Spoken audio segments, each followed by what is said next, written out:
Should you drink cold smoothies or hot tea in the morning? Should you eat after sunset? And what does your personality have to do with your digestion? Ayurveda and traditional Chinese medicine, developed thousands of years ago on different continents, nearly 1,000 years apart, surprisingly come to many of the same conclusions about these questions. Both systems offer timeless guidance on how to live healthily, successfully, and in balance.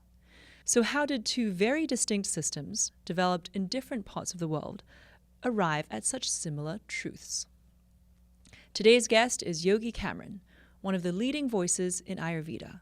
And for me, this conversation is personal. I grew up on traditional Chinese medicine, and today I've launched a women's health brand built on TCM. What fascinates me is how these two systems overlap, where they differ, and what they can still teach us about how to live in harmony with ourselves and the world around us. I'm Sara Jane Ho, and this is Mind Your Manners, where no topic is off limits as we uncover the secrets to feeling at ease in every situation.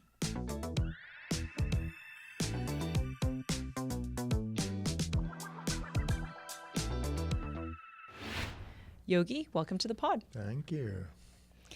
Yogi, can you explain to us the origins of Ayurveda? So Ayurveda comes from the Veda. Veda is knowledge. Originally, they were one book. At some point, they got split into 4 books. And it was basically the rishis, the knowers of the time. They would go into meditation, and they knew everything about the cosmos. They knew everything about the plants, everything that we needed to know. They are seers of the future. So they saw in 100 years, in 1,000 years, in 10,000 years, people will be living like this and like that. This is what they're going to need. So 5,000 years ago, people didn't need a lot to do with anything because they were living off the land. They were tribal. They were nomadic. They were moving around. They knew the seasons. They knew the plants. They knew what to eat in the moment because everything they did was with nature. It was never against nature. They understood their own nature and then said, we are hunters, we're gatherers, whatever they were, depending on where they lived. And then they knew, oh, now we have to move, now we have to collect, now we have to hibernate, now we have to do this because we are in sync with the nature around us. As we became more and more divided, and there was more and more of us on Earth, the rishis saw that, oh, people are going to not have this knowledge anymore. They're not going to be touching the land anymore. They're moving into cities. They're moving into big metropolitan areas. So they saw all this and said, we need Ayurveda to teach them how to manage their life, right? Because they're not going to know what seasons bring what and what plants bring things. They're going to be, I mean, years ago, the Vedas would speak about, metal things in the air flying around. And Not UFOs? Yeah. Were they UFOs? Who knows? Right? But they were flying around, and Yes. we know they were metal. Wow. So Ayurveda is just basically came from these books as systems, and it has Jyotish in there, which is astrology. It has Vastu, the art of placement, like feng shui. Right. That's why Chinese and the Indian systems are the oldest and have very much in common, because they were really the way you could take care of yourself. Yeah, and I love what Ayurveda stands for, which is the knowledge of life, as you just explained. It almost sounds like one cannot even compare Ayurveda to TCM alone, because it seems like it's Ayurveda compared to TCM plus feng shui, plus like qigong, plus all these things, right? It almost seems like there's a big emphasis on spirituality. So how would you compare Ayurveda to the origins of TCM, which came almost 1,000 years later in China? It's all elements. So I think the Chinese system didn't put them all together. They kind of developed them maybe separately, but they still understood that this is all energy, right? When we speak about spirituality, we're just discussing consciousness. Chinese philosophers, and they already understood all of this. They might have not put it into one book or 3 books and said, okay, these all go together, but Qigong at the base of it is just Qi. is qi and moving energy, Yes. right? But you have to move it with your consciousness. So it's still the same, right? That's why nothing is actually that different. We're using the energy systems, but we may be using them in different ways. So Ayurveda says we are individual. We're not individual because we all have kidneys and we all have the same, organs, but they all have slightly different qi, slightly different energy, right? They function the same way, but maybe my kidney functions slightly differently than yours and has a different capacity. Ayurveda gives you the knowledge to know what that is. That's all we're doing. We're getting to know ourselves so well. So as energy shifts within us, we know, oh, my capacity just changed. And I may have drunk, a hot tea yesterday of so-and-so, whatever, dandelion. Today, that's not going to serve me. Now, the temperature just went up 5 degrees. I need to drink something else that cools me. So I'm going to choose peppermint, right? That's the knowledge of Ayurveda. Wow. TCM also has more diagnostic tools, I feel, right? Maybe. Does it? I mean, because, we have like the tongue analysis. We have the pulse where you put 3 fingers on your pulse and it's almost like a body scan. Yeah, we do the same. Yeah, we look at eyes, skin. Basically, Ayurveda says the outside of your body is giving you all the information of what's happening inside. So are the eyes dry? Is the tongue got lots of lines on it? Is it coated? Same thing. Yeah. It's the same diagnostic tools. Things that are, Asia, in that region, are very similar. I'm half Iranian. All that medicine must have floated along the Silk Road and came in, and then the spices, which were medicine, we knew how to use them. I don't see any of it as separate. So I don't see it as Chinese or Indian or Iranian. I mean, it was like the Orient, right? Almost. Exactly, the Orient. And in fact, I buy my red dates and goji berries from from Iranian girls. Yeah, exactly. Exactly. At the farmers market on Melrose Place in West Hollywood. Exactly. And I was struggling to find some, and I saw these Iranian girls. I was like, yeah. Yeah. Well, they import it, right? Right. And all that region is giving things that in that region they'll benefit from. If it's sugar they need or if it's cooling they need. Yeah. So I see that whole region as Asia, Middle East, all of that as having the knowledge of medicine, right? Here, the Indians had it. Right, the Native American Native Indians. American, Yes. they had it. So, and they lived off the land, and we have many of the same plants here. Yeah. But they had that knowledge. Yeah. And so what does it mean that two civilizations, right, the Chinese and the Indians, developed such similar health systems independently? Well, they must have, then we get into karma. Then we get, Tell me about karma. So karma in its word just means action. When you take an action, it has a reaction. So karma isn't good or bad. It's just, I take an action, it naturally has, like Einstein said, an equal and opposite reaction. Right, I was just thinking Newton's third law, right? Exactly.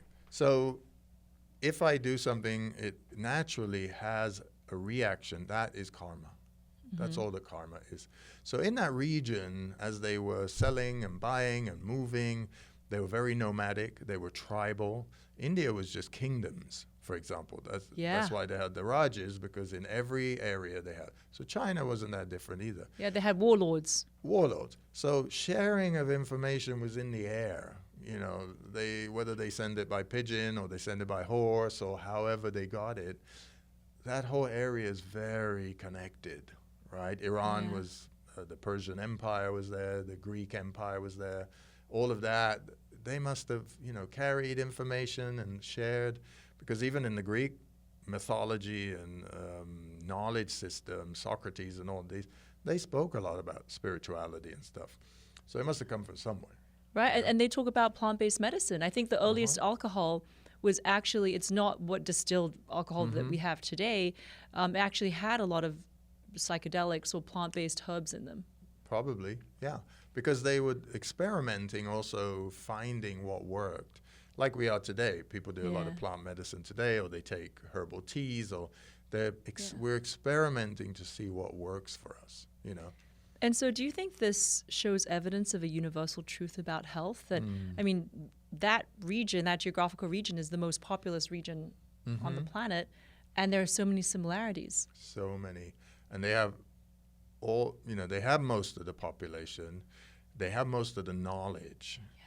As you go west, we have less and less ancient knowledge. As you go east, we have more and more, right? That's sort of the epicenter. I mean, I don't know if it's true, but they say, the first human was in Africa, for example. True or not, that region just has most of the ancient knowledge. And what we get over here is some of it, but we have to study it. So when I was trying to learn Ayurveda, I couldn't really find the depth of it here. So I went to India and I sat there, and then I was like, oh, it's not just about getting the book out. The guru would say, I can give you all the knowledge, but I can't give you the practice, and I can't give you the experience. That's up to you. And you're going to have to study all the people you come into contact with. You're going to have to take their pulse and look at their eyes, and you have to evaluate everybody, and that's how you become a better physician, right? That's very Eastern, right? That's a very Eastern way of being. When you come west, everything is about analyzing, deducting, and coming to some kind of conclusion. Eastern philosophy is about observation. You're not necessarily coming to any conclusion because everything is in constant motion. There is no conclusion, right? It leaves your mind open to all kinds of possibilities instead of arriving at a final destination. That reminds me of a Chinese proverb, and it's called, it says, 师傅领进门, 修行在自身, which means the master can show the student to the door, but then all the learning and walking through the door is up to the student. Same thing. Same thing. All right, so that is yoga philosophy, for example. So how did these two philosophies are the same? Because it's in the air. It's in karma. It's in that region. Yeah. Some of my healers, I actually have an amazing chiropractic healer. He's very gifted in New York City, and his name is Elon Bohm, and he was telling me how, and actually I've also read this in other places, that in America there was a lot of holistic healing until the Rockefellers came along and suppressed everything and introduced big pharma. Have you heard of that? Yes, absolutely. Yeah, business, America was set the tone for business. Only 100 years ago, the Industrial Revolution and all these things set the tone. And anything that makes you powerful, not too many people want, because that means you're self-sufficient. And that means you can take care of yourself. And the American system is not based on that. It's go to somebody else to get the knowledge or for them to fix you, right? And it came through the Rockefellers and all those guys. But now there's a movement also. The undertone of that movement never changed. It just went underground. And now it's overground. And people are like, no, I want to take the knowledge. I want the experience. And now I want to help myself. So it's coming back, and nobody's going to stop this movement because this is in the ethos of people's, knowledge system, and they now want it. So we're not going to stop this one this time. Well, thank goodness for that. And so I grew up in Hong Kong on traditional Chinese medicine, and Western medicine is about fixing symptoms. Eastern medicine is about prevention, which both TCM and Ayurveda are.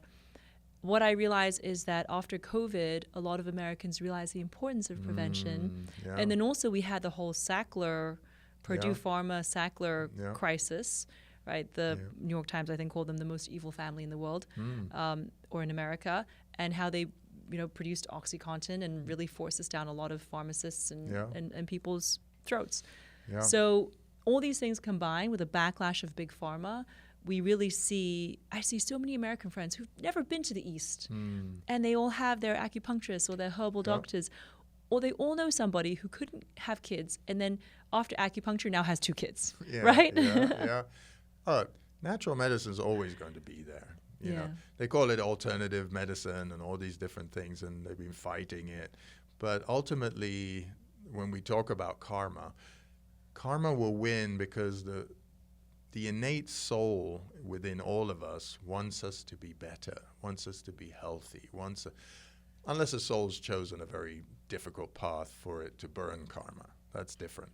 But we now have a movement of so many souls, in a body who are like, I don't want to just get a quick fix, because a quick fix only gets me to a certain destination. I want the full gamut of the experience of healing, because that in itself is an experience. Yes. Right? Instead of just running away from things. Because it may take 5 years for you to heal from something. But just the experience of that and going through it is part of your life. So we don't want to run away from it. We want to step into it and know that it's okay. That's why I'm here on earth. I'm not here just to drive my car and buy a house or whatever, or go to work. I'm here to experience it all. So healing is a part of that. Natural medicine is a part of that, as is friendship and family and work and everything else. So it starts to weave itself in the consciousness, and that's where I think people are now getting to. They want to use it all. So plant medicine is in there. Yes. It's all in there. Do you use plant medicine? I've used it twice. I've done ayahuasca once with a shaman, and psilocybin once, because also it's in the consciousness of the people, and they're asking me, what is it like? Yes. So I've done it, each one. There's a great value to them. I agree. But you can't be frivolous with them. Mm-hmm. It's so powerful. Yeah, it's very powerful. And it can send you off in a whole different direction you never intended to. So you have to have reverence for medicine. And medicine, Ayurveda says, is anything that gets you better, which supports you, which feeds you, which is part of your grounding. So we have a great reverence for all of it. So we don't misuse breathing practice or breath work. I do breath work. holotropic breath work, actually. Yeah, so we and I get visions from it. Yeah, so if you do it in an imbalance way, and you do it too much based on your body type and the whole thing, then it will have a bad effect. But if you do it in the right way, it's like anything. Yeah. So even if we're taking chamomile tea, which is so super mild, we do it in a way that we have reverence for it, because we want that to be supportive and help us. Because we're in a relationship with everything. So in Ayurveda, we treat everything as a relationship. We are in a relationship now, how we speak, how we have reverence for each other, we experience joy, whatever it is. We do the same with food, with herbal medicines, with everything. That way, suddenly, we are moving with everything rather against everything. Yes. And I'm so glad you, because I was actually going to ask you what Ayurveda thinks of plant-based medicine. So I'm glad you answered that for me. All right, let's dive into Ayurveda. Can you break down the 3 doshas, Vata, Pitta, Kapha, in simple terms? Yeah, so everything in the world is made of elements. So dosha means element, and there's 5 elements of space. Space holds everything, so we're sitting in space. Air moves everything. Fire heats everything. Then you have water and you have earth. Ayurveda just puts space and air together and calls that Vata. Puts fire and water together and calls that Pitta, the fire element, and puts earth and water together and calls that Kapha. So then you have earth, fire, and air. Those, absolutely everything you know of, you sit on the chair, and whatever there is made of those elements. And Ayurveda is giving you the knowledge of how to balance them, because within you and within me, they move. We have the same elements, but they move slightly different, right? So if your body's thinner, the air element moves a little bit more. So to counter that air element, you have the earth element, which is heavier. So you might have a little heavier meal to balance when you're too airy and moving around a lot, right? So we always do the opposite to balance. It's super simple. If I'm moving around too much, I slow down. Right? If my body's getting drier, I lubricate, right? If I'm getting dehydrated, I drink something, So I'm doing the opposite constantly. So outside today was really hot, right? So I go in the shade. I don't stand in the sun. Yeah. Right? So Ayurveda is just giving you the knowledge always of how to balance yourself. But of course you have to learn about that knowledge. So dosha system, the element system, is one of them. How do these compare to yin and yang imbalances, right? Because in Chinese culture, you can have different constitutions, like a hot constitution or cold constitution, or yin and yang. How would the three doshas compare to that? Yin and yang is more masculine, feminine, I would say. Energies. Shiva and Shakti. Oh. That's what yin and yang really is. So in Ayurveda, you have a version of yin and yang. Yeah, yin and yang is just masculine, feminine, hot and cold, sun and the moon. It's just an interpretation of what is the opposite from hot and cold, basically. Yeah. So in the body, if I'm too hot, I want to get a little cooler. That's what yin and yang is. It's the balance, right? That's why the symbol is of a balance, Yes. right? Masculine, feminine. I want to balance those two. So whether I'm in a woman's body or a man's body, I need to balance masculine, feminine. Because when I have too much masculine, I get too overheated. So it's good for sports. It's good for when you want to run and do things. But then you can burn out. Too much masculine is too much fire. Too much feminine is too much cooling. Again, you can get way too emotional if you get too feminine. So that can happen in a man or a woman. It's amazing. I see the similarities with TCM are so beautiful. Yeah. Because we say, for example, if somebody's hot-tempered or they get rashes easily, they have too much hot. Yeah. Too much yang energy, too much fire. Yeah. Yeah, so we say they are a little pitta-like. But you have elements in the mind as well. They're called the guna. The guna is sattva in the middle, which is balance. You have rajasic. Rajasic means a little bit more fiery. And tamas is more inertia. So if we say balance is in the middle of sattva, if you go a little bit rajasic, that's totally fine. It's when you got passion and when you fired up a little bit and you got to work or whatever. But if you go again too rajasic, then you'll burn out. So we always want to play in that balance area. And for us, we say every organ or every part of your body has yin and yang. Exactly. Yeah. And so we bring that to everyone in the body. And I guess Ayurveda has different names for it, whether it's in the mind or the body. Yeah, mind and body are connected. And whatever's going in one will affect the other one. So can knowing your dosha be like having a health personality type? To a degree. So you have all the elements. So you are of fire, earth, and air. Your tendency might be slightly more fire or air, let's say, and kapha, the earth element, is always there too, but it's less. Or you could have a lot of kapha, you're very stocky and you have more weight on you, and you still have fire and air, but it's how we use them, right? It's how we stoke these different things. So air is always traveling with fire because as you get more passionate, you move. You don't get sedentary and get super passionate. It's impossible because you want to get up and you want to do things and you're going.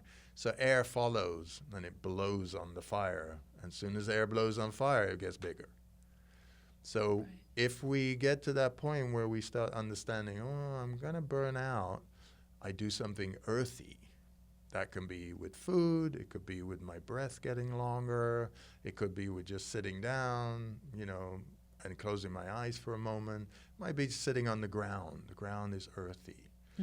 So the personality is more about the mind. That's more yoga philosophy. That's much more about, because then you're dealing with the consciousness, which is us speaking. Everything we're speaking about gets recorded in the subconscious, and then you have the unconscious, which we don't know about. So, and then we have all the other levels of alpha, gamma, and all the rest of them. So that's all yoga. That's not Ayurveda. Ayurveda is mainly about how to manage the body, food, diet, and all those kind of things. Yeah. I basically had no conception of what Ayurveda was until, because on my Instagram, I post a lot of traditional Chinese medicine reels and videos and clips. And I noticed a bunch of followers saying, this is the same in Ayurveda. In Ayurveda, we have the same. And a lot of them were South Asian followers leaving these. That got me interested. I was like, I need to learn more about Ayurveda. So if both TCM and Ayurveda say that food is medicine, how should we eat for our doshas in Ayurveda? Or for our body? For our body, yeah. We want to, again, balance is the main thing we're trying to reach. So we always keep that in mind. whatever dosha element is out of balance, we want to eat to balance it. That's how we think, or how I think.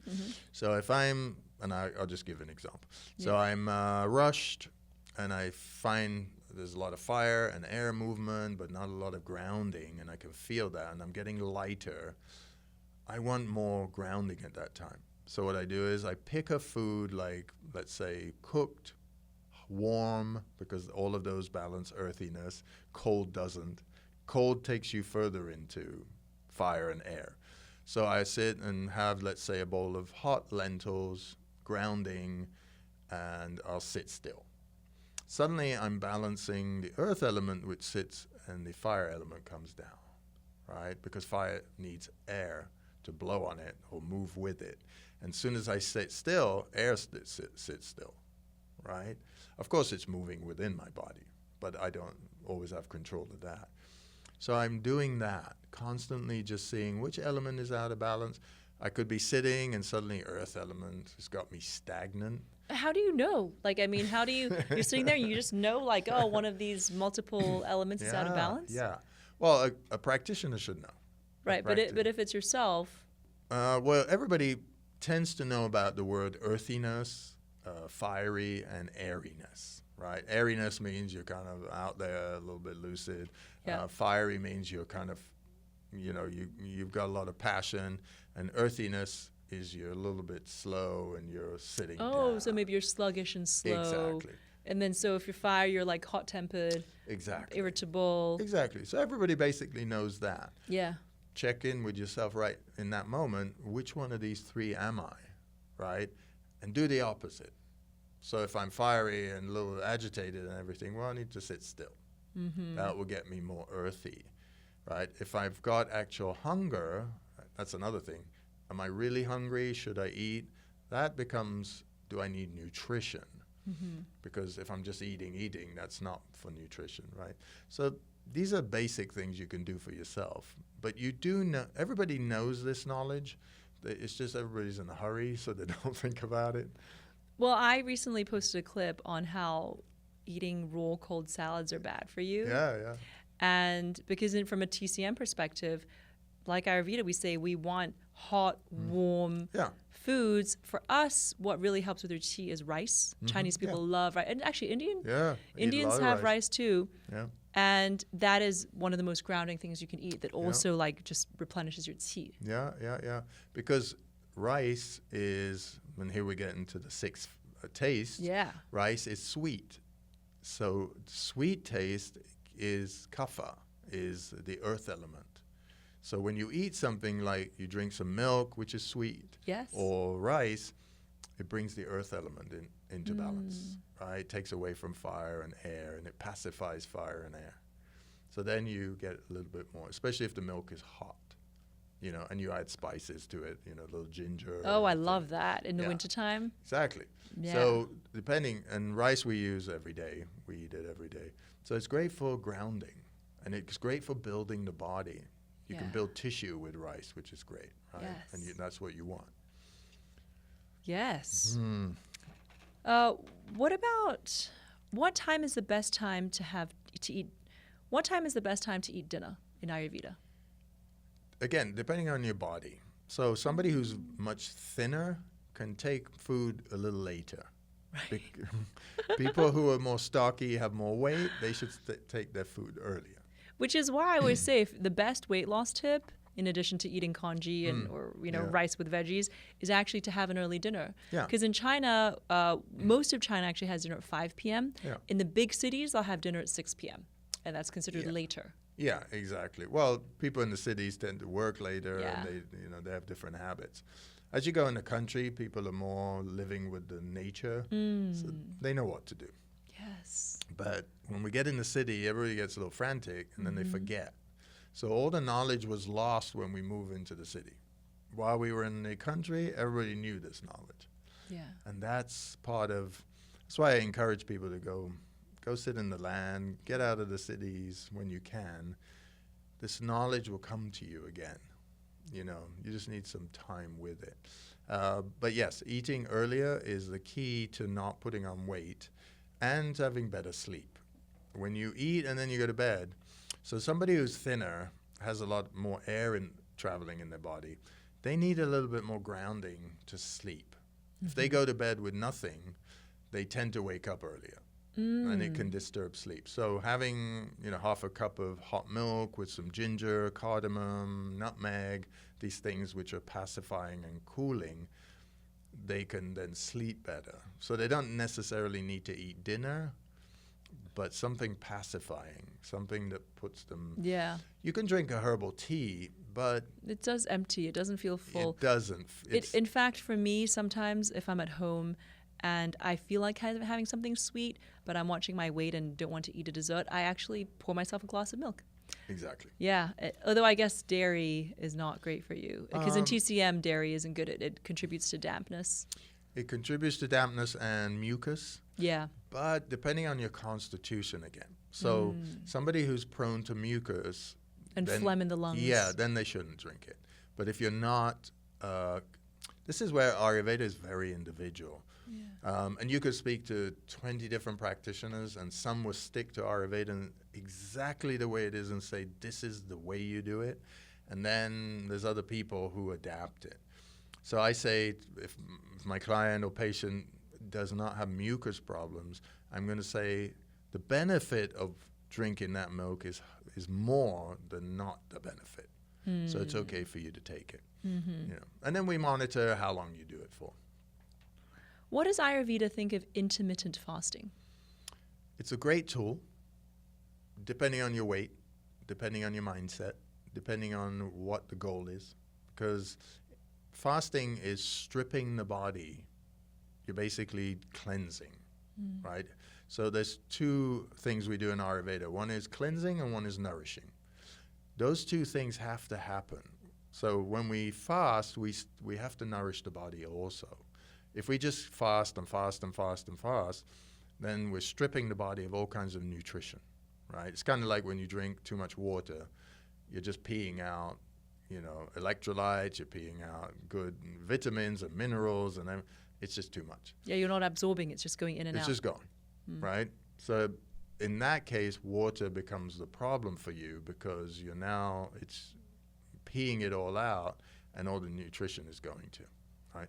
Fasting is the same thing. Fasting has a point of benefit, but you have to know what that point is. If you go past that point, then now it becomes detrimental to the body.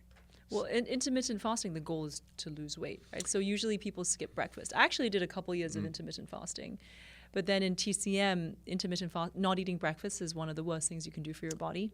Yeah. Because in the morning, that's like when the meridian of your stomach, it's like, I think it's 7 to 9 or something. And so you need to have, again, warm cooked foods to really fire up your digestive fire. Yeah. And if you don't, it actually, it just is really bad for your body. Yeah. So the knowledge is correct. And this is where it differs when we come in the city. Everything you said there is correct because it's the system, but then I still have to look at the person and what they did the night before. If they had a whole meal at 8 o'clock and they just went for it. Which is also really bad for you, having a late dinner. Right. And then going straight to bed. No, they either went straight to bed or they stayed up to 2 in the morning. Yeah, even worse. Right? So now we have to modify that and say, don't eat breakfast. Because now you have amma. Amma is the toxicity in the body. We want to now do intermittent fasting at that time. Go to a certain point, wherever that point is, and empty the stomach completely, give it a break, and see how it is. Right. Because you've just taken this big meal and all the other things. So the city life is different because people are drinking, they're smoking, they're going out, they're entertaining themselves. They might have 2 glasses of wine and a pasta at 11 o'clock at night or 10 o'clock, right? Then they go out and do whatever, and then they get home at 2, and then they sleep, and then they wake up. Yeah. We don't want them to have breakfast. Right. They're probably doing like an iced matcha instead, which is in TCM is not good. Exactly, right? So the hot and cold is really important. And the timing of food, the quantity of food, all of these things are actually more important than the food itself. especially when we're talking about people in the city. Yeah. Because routine is something the body loves. If you don't have a routine and you don't give the body a routine, then it gets into all kind of wacky problems inside. And then the food that you could have been eating, which is amazing and can give you nutrition, is now bad for you. Yeah. Right? Just now you mentioned alcohol. What does Ayurveda think of alcohol? I mean, back then people weren't, it wasn't part of the system. In the newer versions of, let's say, 1,000 years ago, we have fermented medicines. So they are, fermented like a wine. Arishtams. There's many of those, but you're drinking, a certain amount, 20 ml or whatever you're drinking, and you're taking it at a certain point, and it's medicinal. So that is spoken about, but alcohol in general, the way we're fermenting potatoes and this and that, that's different. The body doesn't like any part of alcohol unless it's made in this medicinal form. And why is that? Because anything that goes in the body can't use. It has to work hard to get rid of it, right? So your filtration system. Your liver. Yeah, the liver and the whole urinary system has to work hard to get rid of that. Now, if you do drink, then you should, maybe before you go to bed, have a cup of tea like dandelion and some other things to help that urinary system to get rid of it. So there's things that you can do to help yourself, drink 2 glasses of water or something so you flush it out, right? I mean, when I work with people, I say, look, what are you willing to do? And then I'll use the system based on what you're willing to do, not what I think you should do. Yeah, because it is hard to, TCM does have a lot of rules. And in fact, we always say, avoid foods that cause inflammation, and those foods include alcohol, smoking cigarettes, are sort of 2 habits, and then the foods are beef causes inflammation, spicy food, cold food, and so anytime we say you're sick, or even if you have cancer, right, you just cut out all those foods, and it'll lead to less inflammation. Yeah, which is correct. But the person might say, I'm not giving up. It's hard. Exactly. I'm not giving up drinking. It's very hard, especially in this day and age. Even for me, I love sushi. I love, I'll have a steak every now and then. So I follow the 80-20 rule. There you go. So that is what we figure out with somebody is what is your own rule, and now we can work around that to make you, because sometimes you're only managing people's health. You're not making it better, and that depends on them. Yeah. What is one Ayurvedic food recommendation that sounds crazy but totally works? Take ghee. Ghee is... Yeah, what is ghee? Ghee is clarified butter. So you take the butter and then you evaporate the liquid out of it, and it just becomes pure fat. But it's great for digestion, and people even who have weight on them and they want to lose weight, ghee will help with that. It doesn't help you lose weight per se. It helps your digestion operate better, which helps you lose weight. Because the primary way your whole system is working is through the digestion. So Ayurveda is speaking a lot about digestion. It's kind of like the primary place you start. TCM is the same. We talk about the spleen. Yeah. So you're right here. Spleen has everything to do with the blood. Yeah. And so here is sort of the epicenter in the stomach where we're dealing with everything. Because also your seat of emotions are there in the solar plexus, and so it does a lot of different things. So we take care of the digestion first. And ghee is really great for digestion. It enkindles the fire of digestion. Yeah. Wow, listeners, you eat fat to lose fat. Wait, so when should you eat it? Should you eat it first thing in the morning or before your meal or after your meal? Ideally in the meal so it's cooked and it's liquefied. Oh, so you could, let's say you're stir frying veggies, like throw some ghee in? Exactly. So you don't want to eat it straight while it's a solid. So, for instance, I like drinking a latte in the morning. So latte to me is, 1 shot of coffee, a lot of milk. So I'm basically flavoring my milk. I have cardamom in there, and I put 2 tablespoons of ghee in there. it liquefies at the top, and then I drink that. That's what we call nourishing the bones, because that liquid is different. So when it's in your food, it's mixed in with more earthy. Yeah. So that we can build a lot of body with muscle if we're working out, and we can use all that energy, and that's how we use it. When it's liquid, it really gets into the body and into the deeper tissue. And the deepest tissue is like the bone and marrow. Mm-hmm. So I use it like that. That is fascinating. I'm going to have to go and buy myself some ghee. Every household should have some. Okay. So TCM has the body clock, and Ayurveda has dinacharya. Dinacharya, yeah. Dinacharya. Yeah. And in TCM's body clock, we say it's split into, it's this 24-hour body clock, and it's divided into 12 2-hour intervals, which are called meridians. Mm-hmm. And at different points in time, that meridian will sort of be lit up, and it's associated with a specific organ. Mm-hmm. Can you tell us about dinacharya? So dinacharya is like daily routines, but to what you're talking about, one part of it is how does the time of day have the different elements, which is morning time is kapha time, the earthy time, up to, let's say, 6 a.m. till 10 a.m. is kapha time. And then after that, from 2 p.m. to around 10 a.m. till 2 p.m. is fire time. And then from 2 p.m. to 6 p.m. is airy time. It's vata time. And then again, we go kapha, pitta, vata. So times of day have the elements as well. And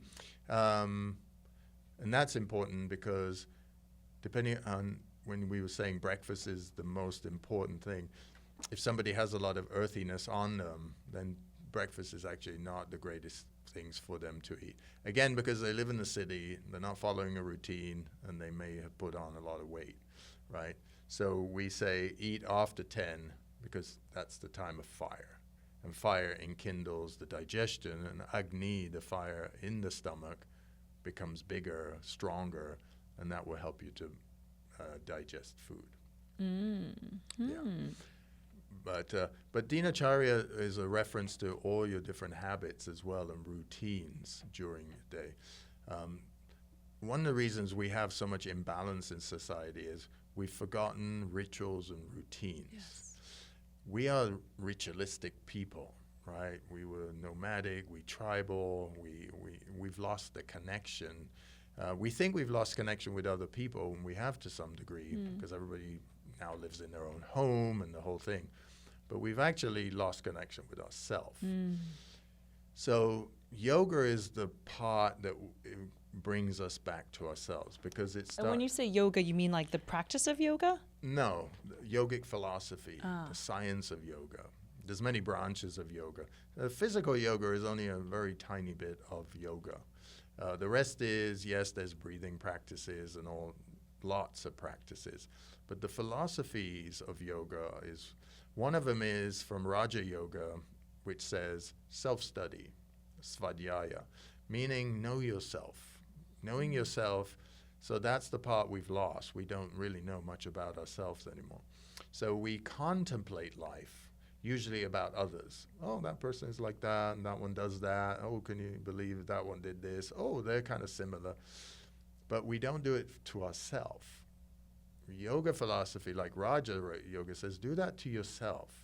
Read spiritual books, then reflect on who you are. On a higher consciousness, who are you? Soul level. And then at the more grounded level, who are you? Why do you think the way you do? Why do you say those things? Why do you think those things about yourself? Why do you think those things about your other people?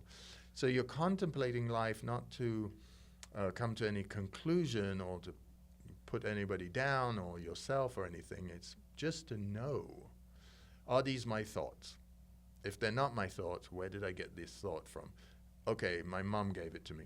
Okay, well, I should give it back to her if I don't like that thought. Yeah. Right? And now I have to replace that thought with something else. What is that thought? What do I think about that? That's all yoga philosophy. And that's why when you go to India, yoga and Ayurveda are two sister sciences, because you can't separate the mind and consciousness from the body itself, because the body itself is also consciousness, except it's just in the form of organs and skin and bone and all of that. And it's so true. We're all so dead in some ways. We're not conscious.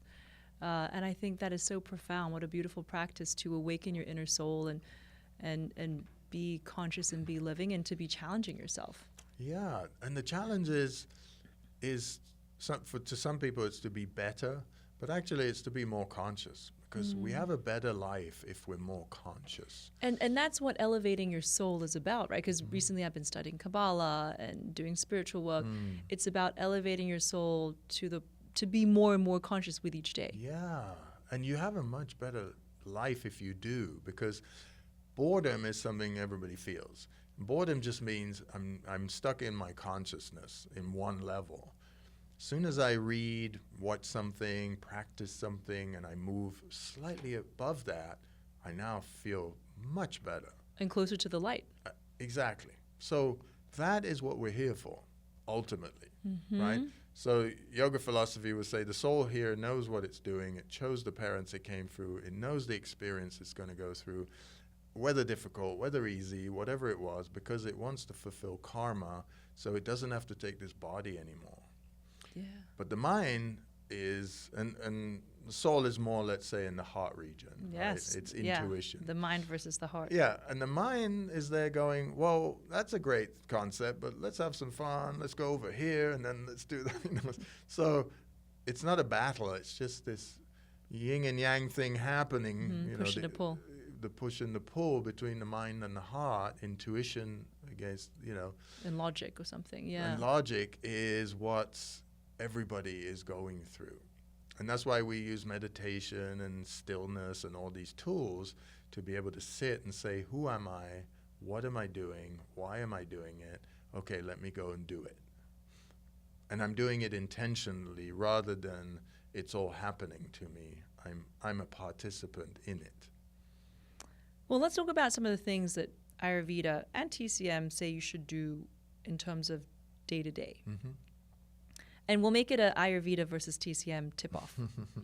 What is the first thing you should do in the morning? So drink a glass of hot water would be a really good thing. From Ayurveda perspective? Yeah.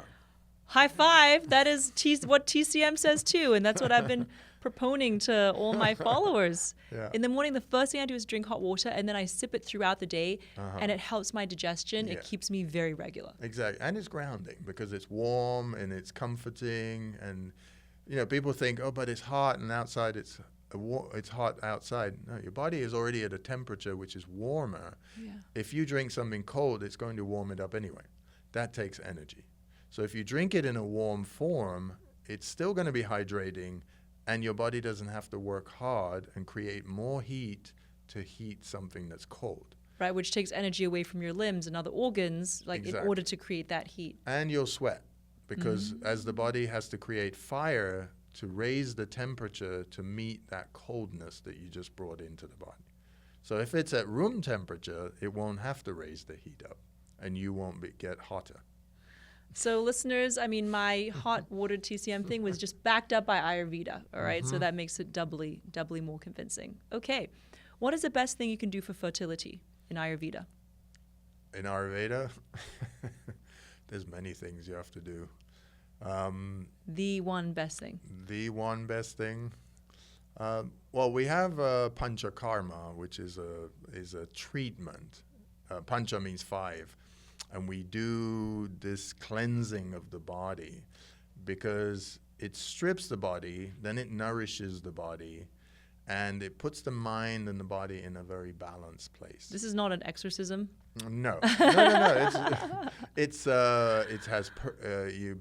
In certain cases, you drink ghee, for example.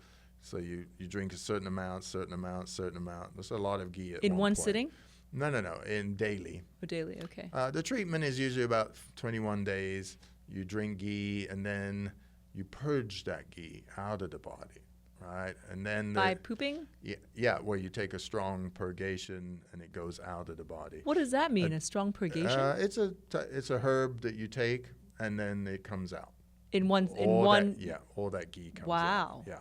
So does it bring anything out with it? It brings everything out. There's nothing left in there.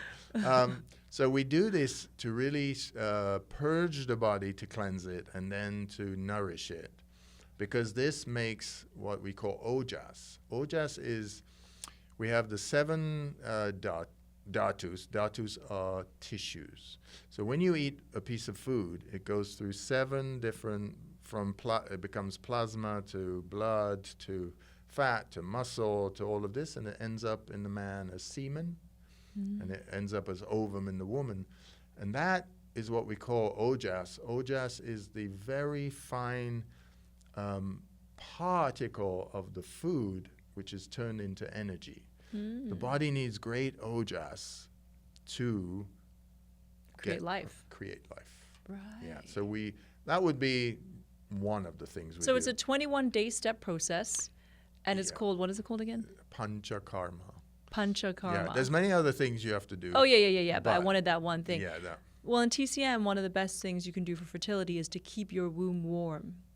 And so whether that's drinking hot water, whether it's putting a hot water, not hot water compress bottle. kind of thing. Yeah, what is it? Not hot. Is it hot water bottle? Yeah, hot water bottle. Oh, yeah. Whether it's drinking hot water or putting a hot water bottle on your lower abdomen, especially when it's that time of the month, or whether it's doing moxibustion, which is where they have like this kind of, it looks like a smoking cigar, and it doesn't touch your skin, it just kind of wafts around your skin. Okay.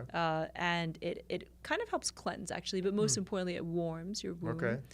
Acupuncture, which brings more blood flow to your uterus, which obviously warms your womb. As long as you keep your womb warm, you will be fertile. Okay. That's a lot quicker. Well, these things take time too. It's probably also 21 days. Oh, maybe, yeah. Okay, what is the best thing you can do for mental health, whether it's anxiety or depression in Ayurveda? So mental health, anxiety, stress is all connected to the air element, because air makes everything move, and it makes everything finer and drier and more nervous. So we would pacify the air element as much as possible. So in the morning when I say I drink the ghee with the milk and all that, it's very pacifying to air element. It's bringing grounding to the body. Yeah. So I would use tools like that, grounding foods. That's meditation is grounding, because you're in stillness. The challenge is when you're stressed out is you want to move around. You can't sit still. So the easiest way would be to take something nourishing, something that warms, something like hot milk, or if it's almond milk with ghee, and the herbs in it, like cardamom and nutmeg and things which are pacifying as well. If you can, lying still on the floor as well. To be touching the ground, right? Yeah. Or to walk on grass? Grass, things like that. Anything which is earthy will pacify the air element. So we would do something like that. Well, in TCM, the best thing for mental health is actually acupuncture, needles in the head, and for depression. And then, of course, maybe adding herbs or qigong, tai chi, right? Moving the qi through, that life force through you, through the blockages. Yep. But acupuncture is actually incredible for mental health, anxiety. Yeah, I've used it many times. Yeah, a lot of people think, for my anxiety, I go play sports or do something. No. You're actually doing more harm. Yeah, more harm, because you're bringing fire and air element up, which is what got you nervous in the first place. So yeah, it seems like you're sweating and you're feeling good for a moment, but you haven't taken care of the root cause. And the root cause will always be there. You can dodge it, run away from it, or ignore it, but it will come up. And the problem is it comes up stronger and stronger and stronger each time as you ignore it. So we want to, Ayurveda always says, go to the root cause and do the treatment at root cause, because the symptom itself will keep multiplying. And most of the symptom will go away if you treat the root anyway. Yeah. What is your go-to What is Ayurveda's go-to herb? Ooh. Like the most powerful herb? Oh, we have so many. It depends. Again, it's yin and yang. Which one is more masculine? So typically people go to ashwagandha. It's a more masculine herb. It's heating. Whereas if you go to shatavari, which is great for female parts, it's feminine and it's cooling. So there's many different herbs that do many different things. And most of the herbs work better when you add other herbs to them. Right? Yeah, because it's about the formulation of the herbs. Exactly. So you need at least 3, 4, 5, 6 of them mixing together so they work off each other. One of them, if you have no disease, you have no ailment, yeah, you can drink ashwagandha. It's great. Mm-hmm. It'll bring some stimulation. It's like a semi-ginseng, that sort of thing. But if you have and you want to treat something, then you're going to have to mix the herbs up. So at that moment, no herb is king. It's a collaboration of herbs. Well, in TCM, the go-to herb is ginger. Uh-huh. Although, like you said, ginger is yang energy because even herbs have yin and yang, masculine, feminine. Yeah. So it's great for women because often women, they need to be warm, right? Their womb, uterus needs to be warm. And so many women in this day and age are cold, have dampness or cold because of air conditioning, because of drinking cold drinks. So ginger's great for women, but if you have too much heat, right? So if you have like really bad skin, you have rashes, then having too much ginger can actually exacerbate that. Exactly. But ginger, definitely. Ginger, turmeric, all of those are things that we go to for sure. So Yogi, what would be one takeaway you want to leave with listeners today about Ayurveda? Read about it. Start to connect with it. See what part of it is useful to you. It's a big subject, but start to watch some videos on it. Start to see what part of this I can use. Because if you learn about the knowledge, you can apply it to yourself. You can apply it when you're in a noisy restaurant, you don't know what to eat. It's better you pick something that you can digest, because your night is going to be better, right? You're not going to get indigestion. You're not going to eat too much. You're going to do some basic things which actually make you, even if you're at home and you're watching TV, whatever, you're preparing food, you're just going to know more about yourself, know more about what to get, and know more about what to put inside of you. It's just going to make life not just simpler, but it's going to add a quality to your life that you didn't have before. And it's going to take away diseases and ailments and all these different things because you'll just be better informed. So that's, I would say, is the biggest takeaway. Because if you're better informed, you make better decisions, and then you feel better. Yeah. Your body tells you. Yeah. Well, listeners, try one Ayurvedic ritual this week. I know which one mine is going to be, which is ghee. Yeah, right? Ghee. And in the morning, did you say ghee and hot milk? Should it be whole, full, almond? What? It depends. If you're vegan, you can put in almond milk or oat milk. Or I'm a full milk, like full fat. Yeah, me too. So I take it. Well, like I said, I put in my latte, so it's different. Yeah, I've been off caffeine for a year. Yeah, so you can put in half a cup of milk. And you said 2 tablespoons, 2 teaspoons. Yeah, I mean that generally. Again, quantity matters. You have to feel it out. You have to see, is that the right quantity? So maybe start with 1 teaspoon. Yeah, start with 1, see how it sits. And how will my body react? How will I know that this is too much when I'm running to the bathroom? No, it'll be more when you're drinking it. Oh, you'll feel a reaction. Yeah. Well, you'll feel like, this is not how much I want. I love butter. Yeah. Like for me, when I go to restaurants, it's more about putting the bread on the butter than the butter on the bread. So I feel confident. You'll be just fine. And we'll see how it changes my body and mind. You will see. Well, a thinner body needs more oil, needs more lubrication. Yeah, we tend to think about hydration a lot, but lubrication is something we don't speak a lot about. And lubrication is what our body needs more. So hydration is water and lubrication is oil. It is oil, yeah. Because, for instance, we oil our body. Yes, moisturize our bodies. Yeah, so what it does for us is, this is the biggest organ of our skin. Nobody's doing anything for it. We put a little cream on it and that. So we take care of the face mainly, but we do nothing for the body. So part of what we do is we oil the body 2 or 3 times a week. We let it sit. What is this, an Ayurveda? Yeah, and we do it at home as yogis. Using ghee? No. No. You don't want to put ghee on your body. Well, what oil are you putting on your body? So we use Ayurvedic oils. They have between 30 and 60 different ingredients in them, and we, from the neck down, we completely oil the body, and then we leave it on for 20 to 40 minutes. In that time, we do other things. We wash our hands. We can be on the computer, whatever we want to do. But it becomes a ritual for us. So we're doing other practices in the morning. It takes us about 3 hours. It's self-care. It's self-love. And that's the Ayurvedic part. We're doing yoga practice and other things and meditation.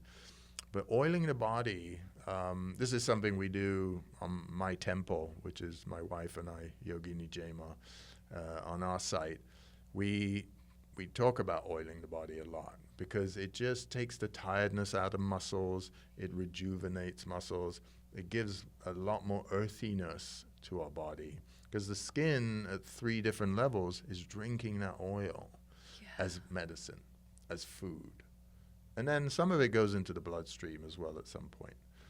But it's one of the major ways, because when I was talking to you about panchakarma, the 5 things we do, we're oiling the body every day and having massage every day because that touch and that oil going into the skin is medicine. So we're using all these different types of tools, but our morning rituals and routines are really important because the tone that you set for yourself and the energy that you set for yourself in the morning is what you take out into the day, and that's how you meet the day.